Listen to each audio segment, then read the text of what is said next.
देश में लोकसभा चुनाव का बिगुल बज चुका है। ऐसे में राजनीतिक पार्टियों ने अपने अपने प्रत्याशी है वो चुनावी मैदान में उतार दिए हैं। बात करें बाड़मेर जैसलमेर लोकसभा क्षेत्र की तो यहाँ पर 2014 की तरह इस बार भी त्रिकोणीय मुकाबला दिखाई दे रहा है। भारतीय जनता पार्टी ने कैला चौधरी को चुनावी मैदान में उतारा है। वहीं कांग्रेस पार्टी ने है जो वर्तमान में ही आरएलपी से कांग्रेस में शामिल हुए उम्मीदवार राम बेनीवाल के ऊपर दांव खेला है, तो निर्दलीय रविंद्र सिंह भाटी भी मैदान में है। आज हमारे साथ में कांग्रेस प्रत्याशी उम्मीदवार राम जी बेनीवाल हैं, उनसे बातचीत करते हैं कि वो जनता के बीच में किन मुद्दों को लेकर जा रहे हैं। वहीं कैला चौधरी वहीं रविंद्र सिंह के बारे में क्या राय है। सर, सबसे पहले तो कांग्रेस पार्टी ने आपको प्रत्याशी बनाया, क्या कहें? मुझ जैसे सामान्य व्यक्ति पर कांग्रेस पार्टी के शीर्ष नेतृत्व और स्टेट नेतृत्व और जिला नेतृत्व पूरे ने भरोसा जताया, इसके लिए सबका बहुत बहुत आभार। और आदरणीय हेमाराम जी, हरी जी, साले मोहम्मद जी, अमीन खान जी, गफूर साहब, मानवेंद्र जी, कर्नल सोनाराम जी, परियार साहब, मदन जी प्रजापत, पूरी रूपाराम जी, धंधे साहब और सब ने, पद्माराम जी शिव विधायक, पूरे ने सब ने मिलकर हमें इस काबिल समझा और जनता से राय मशवरा करके मैं कैंडिडेट बनाया। इसके लिए उन सब का बहुत बहुत आभार। और बाड़मेर जैसलमेर बालोतरा की जनता का बहुत बहुत आभार कि मेरे ऊपर इतना बड़ा भरोसा किया और मैं पूरे ईमानदारी से प्रयास करूंगा उनके भरोसे पे ऊपर खरा उतरने का। क्या मैनिफेस्टो है, किन मुद्दों को लेके है जो आप जनता के बीच में जा रहे हो? मैं अपना बॉर्डर का इलाका है बाड़मेर जैसलमेर, वैसे क्षेत्रफल की दृष्टि से बड़ा क्षेत्र है, बहुत बड़ा भूभाग है और इसके हमेशा अनदेखी की गई, मजबूत पैरवी नहीं हुई। विशेषकर पिछले 5 सालों में किसान परेशान है। किसानों को फसल बीमा क्लेम जो मिलना था वो मिला नहीं। कंपनियां प्रीमियम सरकार और किसानों से करोड़ों रुपए, हजारों करोड़ रुपए प्रीमियम खा गई, मिल बैठ के घोटाला कर लिया और किसानों को असली लाभ नहीं मिला। किसान परेशान है। नहरी क्षेत्र में समय पर पानी नहीं आता, पानी की समस्या है, बिजली की समस्या है। इन सारे मुद्दों के साथ साथ सबसे ज्वलंत मुद्दा है एजुकेशन का।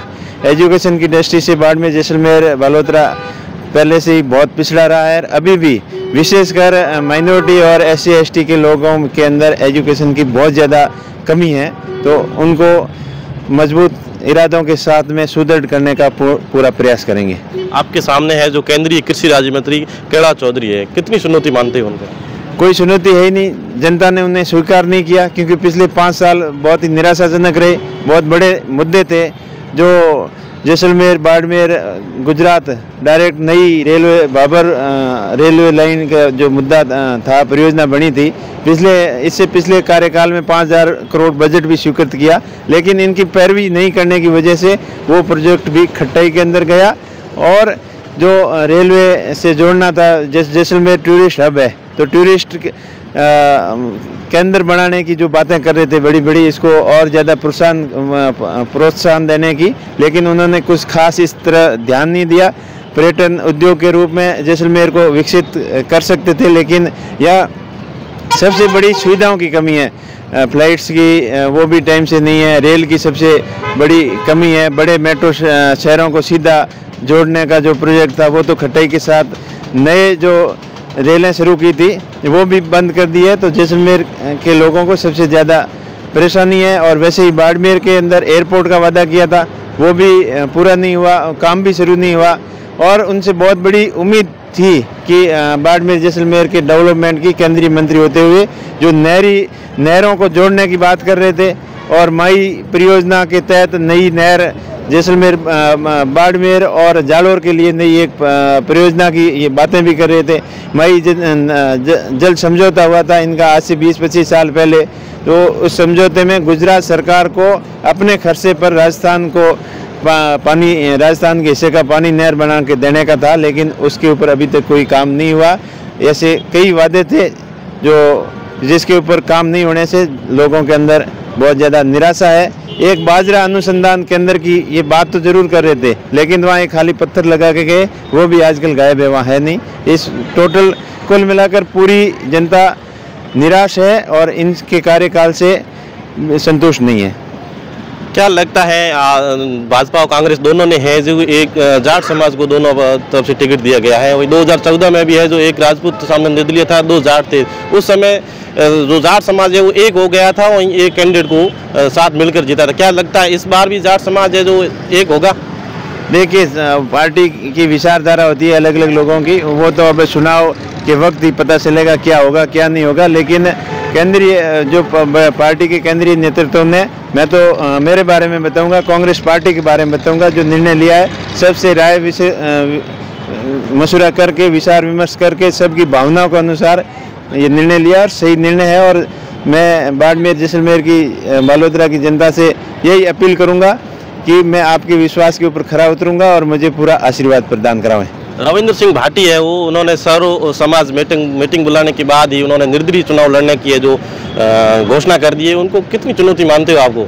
देखिए, चुनौती तो जनता है, जनता के सामने वो ही तय करेगी। बाकी ये हवाई बातें ज़्यादा है, धरातल के ऊपर कुछ और है। कांग्रेस पार्टी सबसे पुरानी पार्टी है, हर बूथ तक, हर घर तक कांग्रेस के कार्यकर्ता है और हम तो हमारी बात करेंगे और हम मजबूती से मिलकर चुनाव लड़ेंगे और जीतेंगे।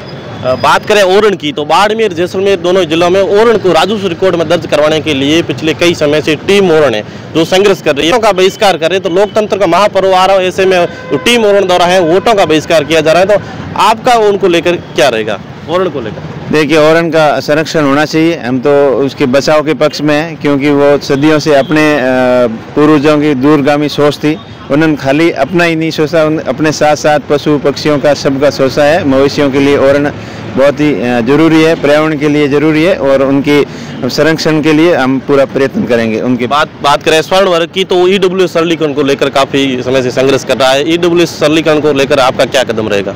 देखिए, जातिगत गणना की बात चल रही है, तो हम भी इसी पक्ष में है कि जातिगत गणना होनी चाहिए। जो जिसका जितना हक मिलता है उसको हक मिलना चाहिए और जो सिस्टम है उसके अनुसार जो आर्थिक वर्ग से पिछड़ा वर्ग है और जातिगत गणना के अनुसार सबको बराबर का हक मिलना चाहिए।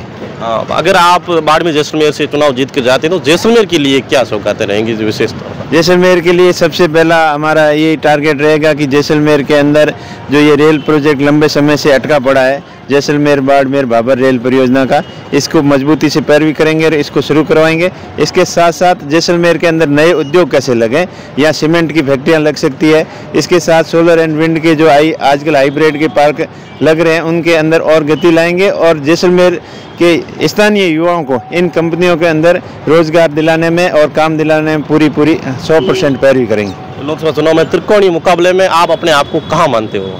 हम त्रिकोणीय मुकाबला हो चाहे चतुर्कोणीय मुकाबला हो, इस बार बाड़मेर जैसलमेर बालोतरा की जनता ने कांग्रेस पार्टी के पक्ष में मतदान करने का पूरा मन बना लिया है। हमें आशा ही नहीं बल्कि 200% पूर्ण विश्वास है कि इस बार हमारी जीत होगी। आपने बायतू विधानसभा से 2 बार चुनाव लड़ा है, वो भी आरएलपी से। पिछले चुनाव में आपने कैलाश चौधरी को जिताने के लिए प्रचार किया था और आज है, ऐसा क्या समय आ गया जो आपको कैलाश चौधरी के सामने चुनाव लड़ना पड़ा है? देखिए, हमें कैलाश जी से बहुत उम्मीदें थी और सेंटर में जाएंगे और बाड़मेर जैसलमेर के लिए कुछ महत्वपूर्ण विशेष पैकेज के अंतर्गत पिछड़ा जिला है और उसके डेवलपमेंट के लिए विशेष कोई योजना बनाकर कार्य करेंगे। लेकिन उनकी निराशाजनक कार्यशैली रही, इस वजह से ही हमने इस बार कांग्रेस पार्टी का साथ दिया और कांग्रेस पार्टी ज्वाइन करके चुनाव लड़ने का निर्णय लिया है। ये बाड़मेर जैसलमेर के 36 कौम के बड़े बुजुर्गों और जवानों की सभी की ये भावना थी, उनकी भावनाओं को देखते हुए ये निर्णय लिया गया और हमें पूर्ण विश्वास है कि